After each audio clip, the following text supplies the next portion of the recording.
Tidak terasa, serial The Last of Us sudah mencapai separuh perjalanannya sob. Dan so far serial ini secara konsisten mampu menghadirkan experience dan sensasi yang berbeda di setiap episodenya. Setelah memasuki episodenya yang keempat dan kelima, kalau aku bilang pertunjukan The Last of Us yang sebenarnya baru saja dimulai. Dan di video kali ini kita akan ulas kedua episode ini sob. Bersama aku Yuda, selamat datang kembali di Sibuk Ngobrolin Movie.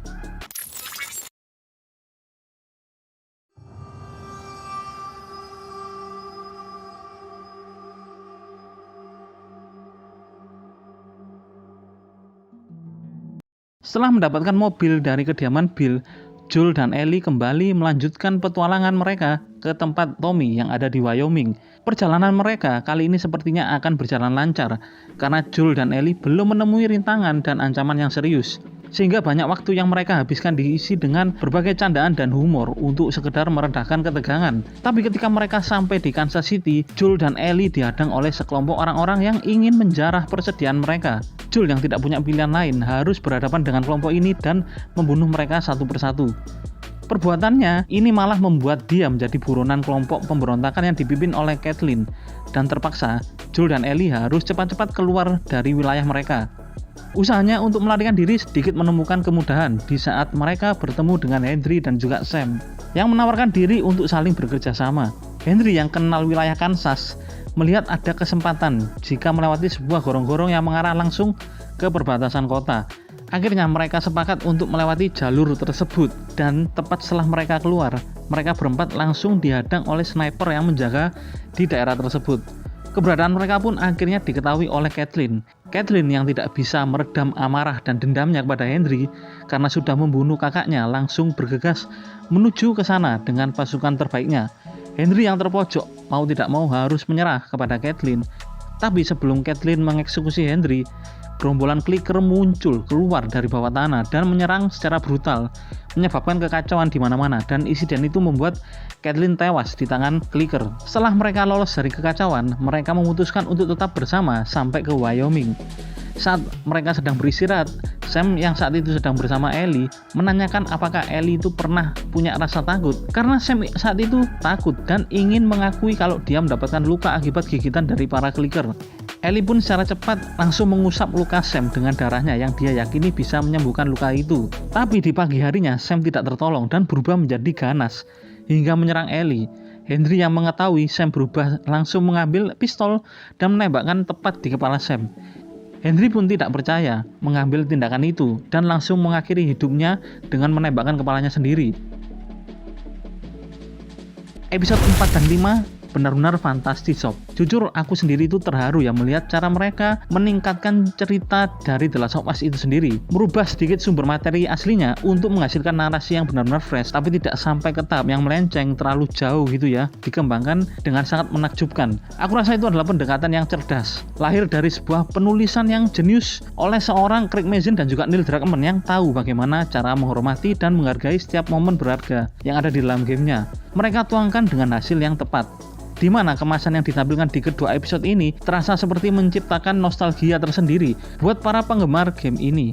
Ada satu momen yang paling mencenangkan adalah bagaimana mereka membuat sekuen action yang paling brutal dari kemunculan ratusan clicker. Dari awal truk yang meledak sampai akhirnya lubang dalam tanah itu dibobol yang bertepatan dengan Kathleen yang siap mengeksekusi Henry, itu semuanya diatur dengan sangat baik.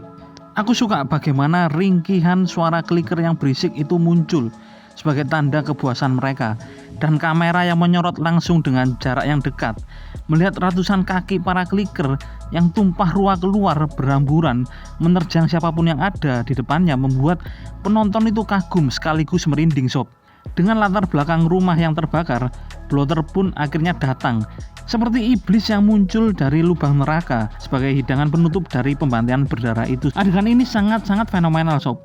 Teknik kamera yang memukau membuat urutan dari aksi tersebut terasa penuh dengan rasa teror dan berhasil menciptakan atmosfer yang secara masif mengerikan serta mencekam sob. Pemandangan yang begitu keren tapi juga memberikan kesan yang horor yang men-trigger adrenalin penonton. Dan momen ini tuh tidak bisa kalian temukan di dalam gamenya. Jadi aku rasa jelas ini adalah peningkatan yang luar biasa. Gila sih sob, ini benar-benar adegan yang bikin speechless lah pokoknya. Daya tarik utama dari episode ini tuh sebetulnya bukan hanya datang dari segi actionnya saja sob, melainkan hubungan Joel dan Ellie. Perjalanan darat yang mereka tempuh di sini ternyata berfungsi sebagai kesempatan mereka untuk memperlihatkan chemistry yang sudah mulai terbangun. Joel yang awalnya dingin terhadap Ellie karena tidak ingin rasa traumanya kembali, perlahan mulai melunak dan menerima kehadiran Ellie. Dan kita juga melihat usaha Ellie yang mencoba untuk mencairkan kekerasan sifat dari Joel lewat humornya dan tebak-tebakannya yang receh. Itu adalah proses yang organik dan sangat manusiawi. Pedro Pascal dan Bella Ramsey memang mengembangkan adegan ini dengan cara yang natural. Series The Last of Us masih menonjolkan keunggulannya, di mana film ini tuh secara konsisten selalu memberikan porsi yang layak kepada pemeran pendukungnya, dari mulai Sarah, Tess hingga Henry dan juga Sam di sini. Kehadiran mereka itu semuanya bukan hanya sekedar karakter yang akan menimbulkan pertentangan, tapi value dan impact-nya terhadap ceritanya dan perkembangan karakter Joel dan Ellie itu pengaruhnya juga lumayan besar sob. Menurutku sejauh ini tidak ada yang dibuat sia-sia di sini. Kemunculan Lamar Johnson juga ternyata sangat bersinar. Perannya menjadi kolaborator membuat kehidupan Henry ini jadi semakin rumit. Dia melakukan itu semua demi Sam yang menderita leukemia. Henry terpaksa harus mengkhianati kelompok Caitlin untuk sebuah obat yang ditawarkan oleh Fedra. Lamar Johnson memerankan Henry dengan sangat baik. Sebagai orang yang tersiksa akan tuntutan yang susah buat dilakukan, dia gambarkan dengan sangat meyakinkan. Dan Caitlin sebagai karakter baru yang diperankan oleh Melanie Lynskey juga terlihat sempurna. Mungkin banyak orang yang mengecilkan peran dia sebagai pemimpin yang dianggap kurang pantas. Tapi menurutku, tokoh Caitlin malah menimbulkan konflik emosi tersendiri buat menonton. Kita tidak mungkin lah tidak memahami perasaan dendam dan tindakan Caitlin di sini. Tapi di satu sisi juga dia itu villain yang menakutkan. Dengan kekuatan pasukannya yang besar, dia bisa melakukan apa saja sob. Kedua karakter ini ya menurutku bisa dibiarkan bermain di area abu-abu hingga menjadi sulit untuk menyalahkan perbuatan Henry dan juga Caitlin.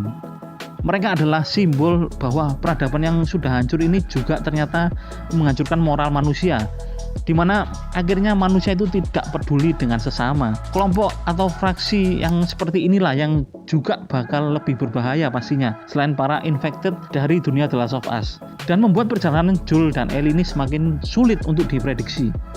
Kevin Woodard yang memerankan Sam telah memberikan banyak makna di sini. Kehadiran Sam yang menerima Ellie secara terbuka ternyata punya dampak yang positif buat Ellie, di mana Ellie akhirnya sadar bagaimana beratnya mengemban tanggung jawab atas nyawa orang lain. Dan kematian Sam yang sangat menyedihkan ini juga mampu memberikan pukulan yang telak buat Ellie. Persahabatan mereka yang singkat ternyata punya dinamika yang kuat. Kesannya seperti teman yang sudah saling kenal selama bertahun-tahun. Dan momen yang memilukan itu akhirnya bisa ditampilkan dengan sangat baik. Bisa jadi ya momen ini tuh juga bakal membuat koneksi antara Joel dan Ellie itu semakin erat lagi. Karena Ellie sepertinya akan mengerti kalau posisi Joel yang sekarang ini memang sangat berat. Overall kemunculan ketiga karakter pendukung dari Henry, Sam dan juga Caitlin itu lumayan singkat ya, tapi tetap banyak memberikan kesan dan pesan akan sebuah moral manusia yang banyak dipertaruhkan di sini agar tetap bertahan hidup meskipun konsekuensi yang didapatkan itu sangat berat. Episode 4 dan 5 di sini telah memberikan banyak tema yang ditampilkan benar-benar terasa sangat kompleks. Dari mulai aksinya yang keren, dramanya yang menyentuh, pengembangan karakter yang baik, semua itu disampaikan dengan kualitas yang luar biasa. Dan kenapa aku bilang pertunjukan yang sebenarnya itu baru saja dimulai? Karena kedua episode ini tuh mampu menangkap esensi dari kisah The Last of Us yang ternyata bisa dikemas dengan cara yang bagus dan berkesan. Oke, jadi itu saja review aku untuk hari ini, semoga bermanfaat. Jika kalian ada tambahan atau mungkin juga aku ada kekurangan, kalian bisa tinggalkan saja di kolom komentar. Dan jika buat kalian suka dengan konten-konten film seperti ini, kalian bisa like, share, dan juga subscribe agar kita bisa terus ngobrolin movie di sini. Oke, terima kasih buat yang sudah menonton. Ingat, kerja memang nomor 1, tapi nonton film itu yang utama. Kita ketemu lagi di video-video lain selanjutnya sob. See you.